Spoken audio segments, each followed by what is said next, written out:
ഞാനേ ഇപ്പം അടുത്ത് എൻ്റെ ഒരു ഫ്രണ്ടിനെ കണ്ടു. അവൻ ഗൾഫിൽ നിന്ന് വന്നതാ. ഞങ്ങൾ 5ാം ക്ലാസ്സിൽ ഒന്നിച്ച് പഠിച്ചാണ്. അപ്പോൾ 5ാം ക്ലാസ്സിൽ പഠിക്കുന്ന സമയത്ത് അന്ന് ഇവൻ 3 മാസത്തോളം അവൻ്റെ വീട്ടിൽ നിന്ന് ഇറങ്ങിയിട്ട് സ്കൂളിൽ എത്തിയിട്ടില്ല.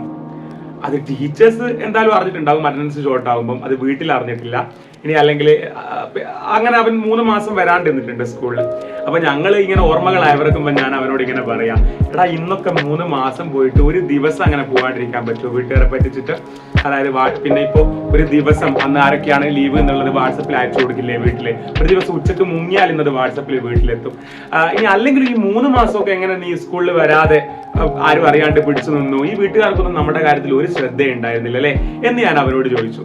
അപ്പോ അവന്റെ മറുപടി എന്നെ അത്ഭുതപ്പെടുത്തി. അവൻ പറഞ്ഞ എന്താ അറിയോ, അങ്ങനെ നമ്മൾ നമ്മുടെ പാരന്റ്സിനെ ഒന്നും ഒരു കാര്യത്തിനും കുറ്റപ്പെടുത്തേണ്ട ആവശ്യമില്ല. എല്ലാ ജനറേഷനിലും അവർക്ക് കിട്ടിയതിനേക്കാൾ കൂടുതൽ അവരവരുടെ മക്കൾക്ക് കൊടുക്കുന്നുണ്ട്. അതായത് ഞാൻ ഈ പറഞ്ഞ ഫ്രണ്ടിനെ അവിടെ സ്കൂളിൽ കൊണ്ടുപോയി ചേർത്തു എന്ന് പറയുന്നത് തന്നെ ആ പാരന്റ്സ് ചെയ്ത വലിയ കാര്യമാണ്. കാരണം അവരെ സംബന്ധിച്ചിടത്തോളം ആ പാരന്റ്സിന്റെ കുട്ടിക്കാലത്ത് ഭക്ഷണമില്ലാത്തതായിരുന്നു പ്രശ്നം.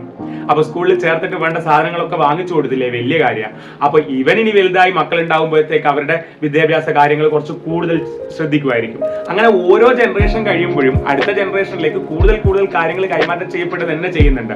ഇനി രക്ഷിതാക്കളിൽ നിന്ന് നമുക്ക് ഒരുപാടൊന്നും കിട്ടിയില്ല എന്നുള്ള പരാതി ഉണ്ടെങ്കിൽ അവർക്ക് അതിലും കുറച്ചേ കിട്ടിയിട്ടുള്ളൂ.